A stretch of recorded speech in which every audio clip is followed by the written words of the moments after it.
District Forum. Generally, there is one court in every district which is a very important court. Her district में एक court होता है जो बहुत ही important court माना जाता है.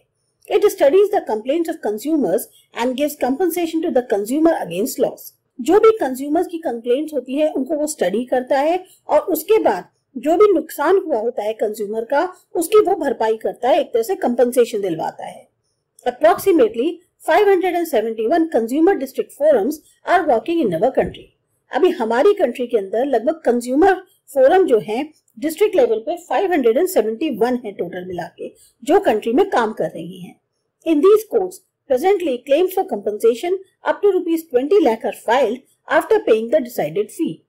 इन कोर्ट्स में जो क्लेम है कंपनसेशन का लगभग 20 लाख रुपए तक का फाइल किया जा सकता है जो फी है उसको पे करने के बाद. If the petitioner is not satisfied with the decision of the district forum, he may file a complaint in the state commission within next 30 days. अगर बाई चांस जिसने कंप्लेन करी है कंज्यूमर ने वो सेटिस्फाई नहीं है उस डिसीजन से जो डिस्ट्रिक्ट फोरम ने दिया है तो फिर वो जो है स्टेट कमीशन में कंप्लेन फाइल कर सकता है 30 दिन के अंदर. But before that, he has to pay either 50% of amount of compensation claims or ₹25,000 whichever is less. लेकिन उसको करने से पहले उसको 50% जो अमाउंट है कंपनसेशन का जो वो क्लेम कर रहा है वो पे करना होगा या 25,000 रुपए जो भी लॉस है उसका या जो भी कमी है उसका. अब है दूसरा स्टेट कमीशन जिसे हम स्टेट फोरम भी कहते हैं. Approximately 35 state forums are working presently. State forums जो है उसमें लगभग 35 स्टेट फोरम्स है जो इस टाइम पे काम कर रही हैं. In these courts presently claims of compensation from ₹20 lakh to 1 crore are filed after paying the decided fee. इस तरह के जो स्टेट कमीशन या फोरम्स हैं इसके अंदर कंपनसेशन 20 लाख से 1 करोड़ रुपए तक का हो सकता है लेकिन आपको उससे पहले डिसाइड जो फी है उनकी वो पे करनी होगी. If the petitioner is not satisfied with the decision of the state commission, he may file a complaint in the national commission within the next 30 days. Although he has to pay either 50% of the compensation claim or ₹35,000 whichever is less. अगर petitioner state commission के decision से सहमत नहीं है तो वो जो है अपनी एक फाइल कंप्लेंट कर सकता है नेशनल कमीशन में अगले 30 दिन के अंदर. उसके लिए उसको पहले या तो 50% जो कंपनसेशन क्लेम कर रहा है उसका पे करना पड़ेगा या 35,000 रुपीज जो भी कम हो वो पे करना पड़ेगा. तीसरा है नेशनल कमीशन जिसे हम नेशनल फोरम कहते हैं. Compensation claim above ₹1 crore could be made here by paying the decided fee. जो भी डिसाइडेड फीस है उसको पे करने के बाद आप यहाँ पर 1 करोड़ रुपए तक के कंपनसेशन को क्लेम कर सकते हैं. This commission is a bench of 5 members. यहाँ 5 मेंबर्स की एक बेंच बैठती है. State commission and national commission should give the decision as early as possible और within 90 days of filing the case. चाहे स्टेट कमीशन हो या national commission दोनों को डिसीजन बहुत जल्दी देना पड़ेगा या 90 दिन के अंदर यानी 3 महीने के अंदर उनको उस केस का निर्णय देना पड़ेगा. If the petitioner is not satisfied with the decision of the National Commission, he may file a case in the Supreme Court within next 30 days. अब अगेन अगर आप नेशनल कमीशन के भी फैसले से सहमत नहीं है, खुश नहीं है, तो फिर आप अपना केस सुप्रीम कोर्ट में फाइल कर सकते हैं अगले 30 दिन के अंदर. But before appearing to it is compulsory to deposit 50% of the compensation amount or ₹50,000 whichever is less. या तो अब आप सुप्रीम कोर्ट में अगर अपील कर रहे हैं तो जो भी आप क्लेम कर रहे हैं कंपनसेशन का उसका 50% अमाउंट आपको देना पड़ेगा या फिर 50,000 देने पड़ेंगे रुपए. दोनों में से आपको जो कम लगे वो आप दे सकते हैं. If the person does not comply the orders given by of any court, he could be given punishment or penalty or both of them. अगर कोई इंसान जो ऑर्डर दिए गए हैं कोर्ट के द्वारा उनको नहीं फॉलो करता है तो फिर उसको आइदर पनिशमेंट मिल सकता है, सजा मिल सकती है, पेनल्टी बढ़ सकती है या दोनों हो सकते हैं. People below poverty line, senior citizens and handicaps are exempted from paying fee under certain conditions. अब जो लोग बीपीएल के नीचे आते हैं, सीनियर सिटीजन हैं या हैंडीकैप्स हैं, उनको इस फी के जो सर्टेन कंडीशन में देनी चाहिए या कुछ ऐसी कंडीशंस हैं जिसके अंतर्गत उनको इन फीस से अलग रखा गया मीन्स वो फीस नहीं दे दी है उनको. They are also provided free service under district free legal service, guidance of legal aid and advocate. इनको फ्री सर्विस प्रोवाइड करी जाती है डिस्ट्रिक्ट फ्री लीगल सर्विस के अंतर्गत जिसमें उनको गाइडेंस भी दी जाती है, लीगल एड की और एडवोकेट भी दिया जाता है. दूसरा है consumer society consumer protection council. As per this act, government recognized consumer societies have been established at taluka, district, state और national level. इस एक्ट के अनुसार गवर्नमेंट जो है वो पहचान करती है कौन कौन सी कंज्यूमर सोसाइटीज हैं जो एस्टैब्लिश करी गई हैं तालुका, डिस्ट्रिक्ट, स्टेट या नेशनल लेवल पर. The consumer societies or councils are non-political, non-commercial, voluntary organizations set up by the consumers. अब ये जो कंज्यूमर सोसाइटीज हैं या जो काउंसिल्स हैं ये पूरी तरह से मतलब राजनीतिक होती हैं, नॉन पॉलिटिकल है, नॉन कमर्शियल है, ना अपने आप में ये वॉलंटरी ऑर्गेनाइजेशंस होती हैं जो कंज्यूमर्स खुद सेटअप करते हैं. The main objective of these consumer societies is to bring awareness about consumer rights and encourage them to help government to frame policies or to protect from time to time. मुख्य उद्देश्य इन consumer societies का है कि जागरूकता लाई जाए, consumer के जो अधिकार है उसके बारे में उनको प्रोत्साहन किया जाए कि वो गवर्नमेंट को मदद करे ताकि वो ऐसी नीतियां बना सके या प्रोटेक्ट कर सके उनको समय समय पर. It keeps on reviewing provisions for consumer rights and acts. जो भी प्रावधान है उनको वो रिव्यू करती रहती है कंज्यूमर राइट्स या एक्ट से related. It also gives suggestions to the government regarding need to change legislative provisions. वो कई बार सलाह भी देती है गवर्नमेंट को कि अब बदलाव की जरूरत है जो भी लेजिस्लेटिव प्रावधान है उनके अंदर. These consumer societies provide consumer education through consumer awareness programs which provide guidance on main subjects like right of consumers, duties, exploitation in different ways and how to be safe from exploitation. ये जो consumer societies हैं ये consumer education एक तरह से provide कराती हैं, कैसे कंज्यूमर अवेयरनेस प्रोग्राम्स की मदद से, जिसमें उनको गाइडेंस दी जाती है कुछ खास सब्जेक्ट्स जैसे कंज्यूमर की राइट्स क्या है, ड्यूटीज क्या हैं, किस तरह से वो शोषण उनका हो सकता है अलग अलग तरीकों से, कैसे वो अपने आप को उस एक्सप्लॉयटेशन से बचा सकते हैं. These consumer societies or organizations publish monthly, bi-monthly magazines or periodicals like Grahak Suraksha, Inside the Consumer, Grahak Manch, etc. and try to bring awareness. अब ये जो कंज्यूमर सोसाइटीज या ऑर्गेनाइजेशंस हैं मंथली बाय मंथली ये लोग जो है अपनी मैगजीन्स या पीरियोडिकल्स पब्लिश कराते हैं.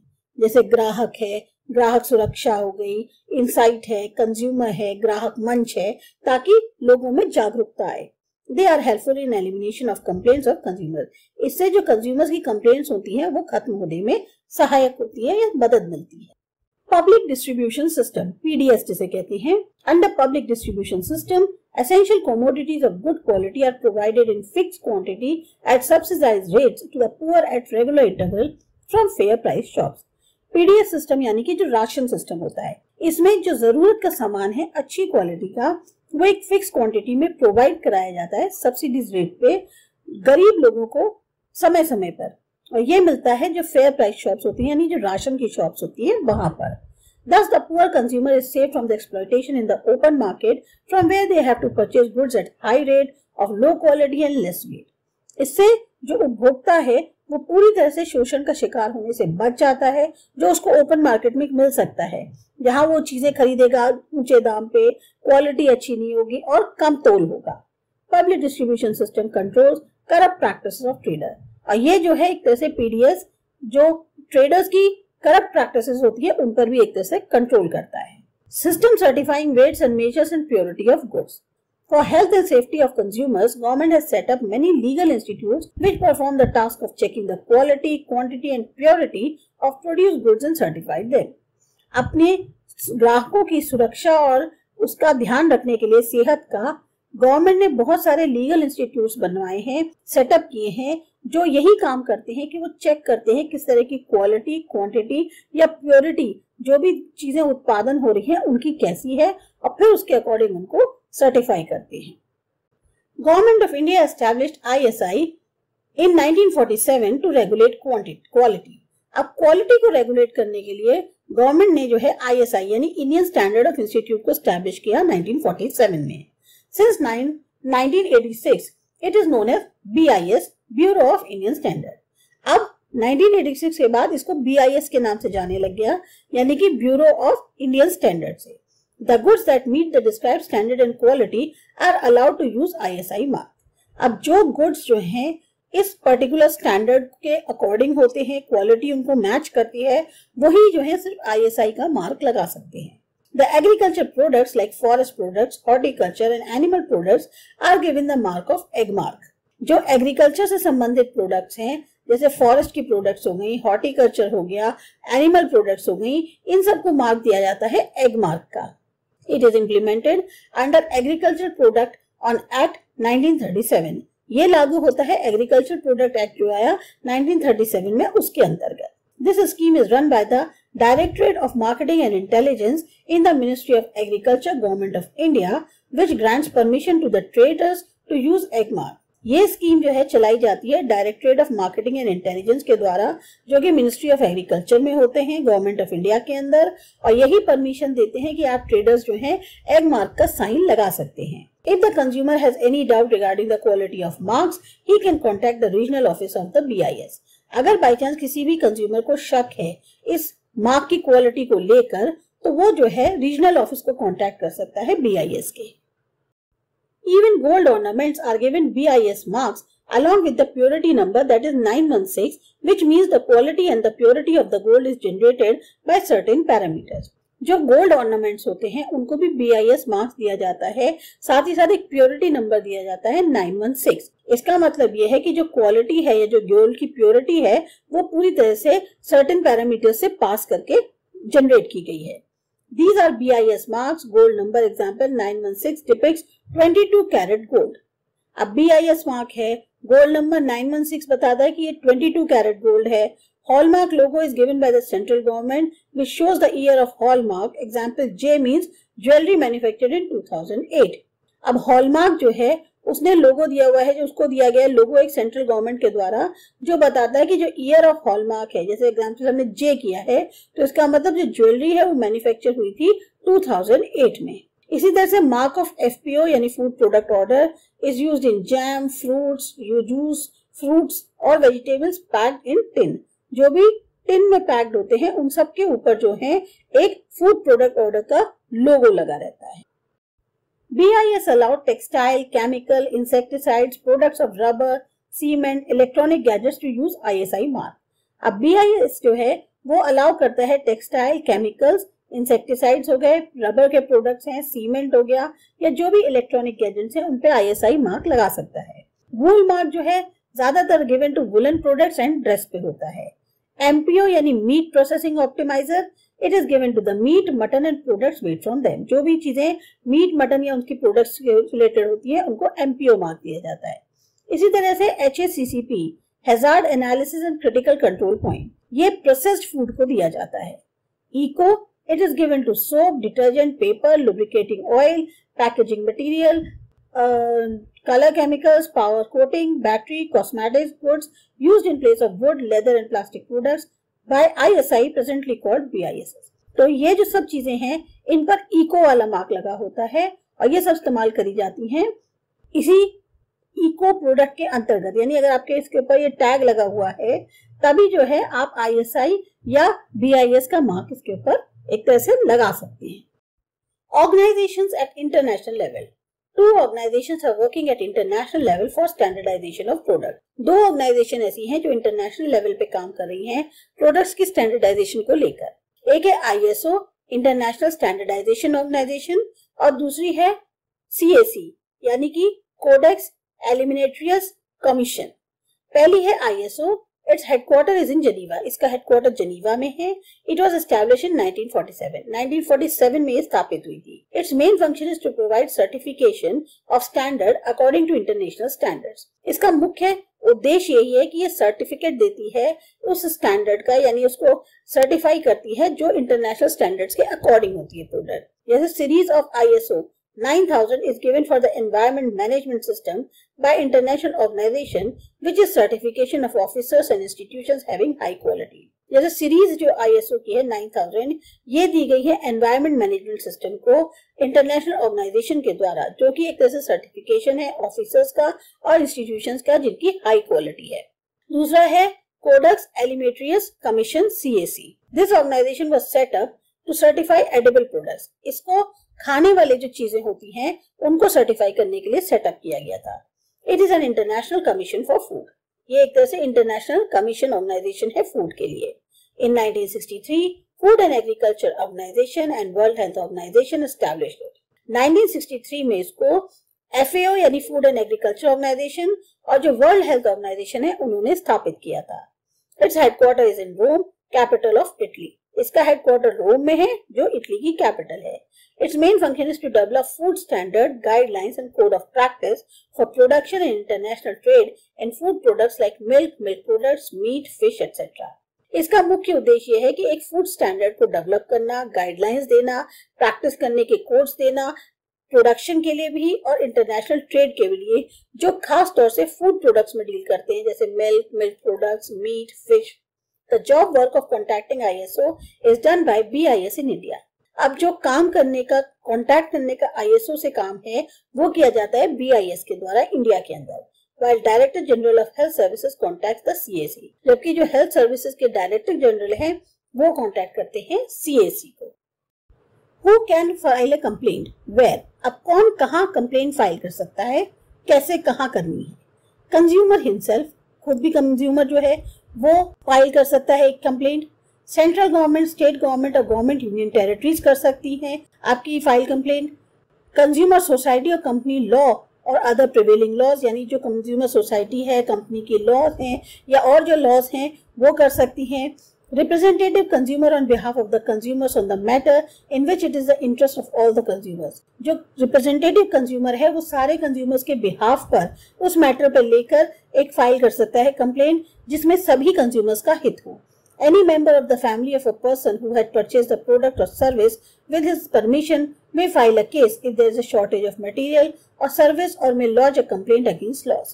कोई भी मेंबर हो फैमिली का को जिसने भी प्रोडक्ट करी है, परचेज करी है प्रोडक्ट को या सर्विस को, उसकी परमिशन से वो फाइल कर सकता है केस। अगर बाई चांस उसको ऐसा लगता है कि मटेरियल या सर्विस में कमी थी या कोई लॉस हुआ है तो वो उसके अगेंस्ट केस फाइल कर सकता है। If the producer or trader neither finds solution nor show preparedness to find solution of prove correct and clear the complaint, in that case, consumer or his family members may file a case in the local district forum, state commission, national commission. अगर producer या trader कोई solution नहीं निकालते हैं, ना ये तैयार कर रहे हैं अपने को कि हाँ भाई हम इसका सोल्यूशन ढूंढ लेंगे, जो भी हमने कंप्लेंट हुई है उसके खिलाफ हम जो है सही तरीके से उसको सॉर्ट आउट करने की कोशिश करेंगे, तो ऐसे में कंज्यूमर या फैमिली मेंबर्स केस फाइल कर सकते हैं उसके अगेंस्ट लोकल डिस्ट्रिक्ट फोरम में, स्टेट कमीशन में या नेशनल कमीशन में। दे में complain in supply code, office of metrology and consumer code, consumer society, collector office. अब कहाँ कहाँ ये लोग जो हैं केस फाइल कर सकते हैं, कंप्लेन कर सकते हैं? सप्लाई कोड में, ऑफिस ऑफ मेट्रोलॉजी जो science of weights and measures का है, कंज्यूमर कोर्ट में, कंज्यूमर सोसाइटी में या कलेक्टर ऑफिस में। The consumer can file a complaint if the item or the service is faulty or deficient or is not in accordance with the agreement or prevalent law. Consumer file कर सकता है complaint उस item के ऊपर, service के ऊपर, अगर उसे लगता है कि उसमें कुछ कमी है, सही नहीं है, जैसा एग्रीमेंट हुआ था या लॉ के अकॉर्डिंग वो नहीं है। Thus consumer may file a case against deficiency in quality of type and purity of goods, less weight, etc. तो कंज्यूमर जो है वो एक केस फाइल कर सकता है जो क्वालिटी है उसकी खराबी के लेकर, उसकी तरह की लेकर, प्योरिटी लेकर जो चीजों की है या तौल में कम है उसको लेकर। How to file a complaint? A victim may file a complaint in simple and clear language, either typed or hand written or through email. अब सीधे सरल शब्दों में आप अपनी कंप्लेंट फाइल कर सकते हो, चाहे आप टाइप करके करो, चाहे हाथ से लिख के दो या ईमेल के थ्रू भेजो। If the victim goes to the court through lawyer, then he needs an affidavit. अगर कोई विक्टिम कोर्ट जाता है लॉयर के थ्रू तो फिर उसको एक एफिडेविट चाहिए। Name of the applicant, address, contact number should be there in the application. किसने करी है, क्या एड्रेस है, उसका कॉन्टैक्ट नंबर क्या है, ये सब एप्लीकेशन में मेंशन होना चाहिए। Write detail description of complaint and give the reason for complaining clearly. जो कंप्लेंट फाइल कर रहे हैं उसका करेक्ट डिस्क्रिप्शन होना चाहिए डिटेल में और कारण होना चाहिए कि आप क्यों कंप्लेंट कर रहे हैं। Enclose copy of supportive evidence or documents related to accusation. जिस चीज की आप कंप्लेंट कर रहे हैं उससे रिलेटेड आपके पास प्रॉपर एविडेंसेस होने चाहिए, डॉक्यूमेंट्स होने चाहिए। Never give the original evidence, original evidence कभी मत दो। Enclose bill, receipt of payments. जो बिल है, रिसिप्ट है पेमेंट्स की वो लगाओ। If the payment has been done by check, then attach counter or give details of check. अगर पेमेंट चेक से किया जा रहा है तो या तो काउंटर या फिर जो डिटेल्स हैं चेक के वो लगाइए। Enclose copy of conditions mentioned by the seller, copy of advertisement, pamphlet, prospectus. अब जो भी कॉपीज हैं, जिस भी कंडीशंस में मेंशन करा गया है या जो सेलर जिस चीजों को बेच रहा है उसकी जो भी कंडीशन उनकी कॉपी लगाइए, एडवर्टाइजमेंट की, पैम्फलेट की, प्रोस्पेक्टस की, किसी की भी आप कॉपी लगाइए। कंप्लेन में be lodged in any consumer forum by submitting appropriate fees as per amount of compensation claim. अब कंप्लेन जो है किसी भी कंज्यूमर फोरम में कर सकते हो, लेकिन आपको उसकी फी पे करनी पड़ेगी। जितना आप कंपनसेशन क्लेम कर रहे हो उसके अकॉर्डिंग जो भी फीस होगी वो पे करनी पड़ेगी। कंज्यूमर में lodge a complaint in within 2 years of emergence of reason of complaint. 2 साल के अंदर अंदर आप जो है उसके खिलाफ कंप्लेंट लॉन्च कर सकते हो। Any consumer may call on Gujarat state helpline toll free number or national level helpline number for consumer related complaint. अब कोई भी कंज्यूमर जो है ये जो Gujarat state helpline toll free number है जो दिया हुआ है यहाँ पे, या नेशनल लेवल का जो हेल्पलाइन नंबर है वो जो दिया है, इन दोनों पर कंप्लेंट कर सकता है। As well as for special information about law and guidance, या फिर उसको कोई खास जानकारी हासिल करनी है लॉ और गाइडेंस से रिलेटेड, तो वो इन टोल फ्री नंबर्स पे कॉल करके ज्यादा से ज्यादा जानकारी ले सकता है। तो ये था आपका चैप्टर। आपको अच्छा लगा, समझ में आया? सब्सक्राइब करो माय चैनल आसा एजुकेशन। बाय।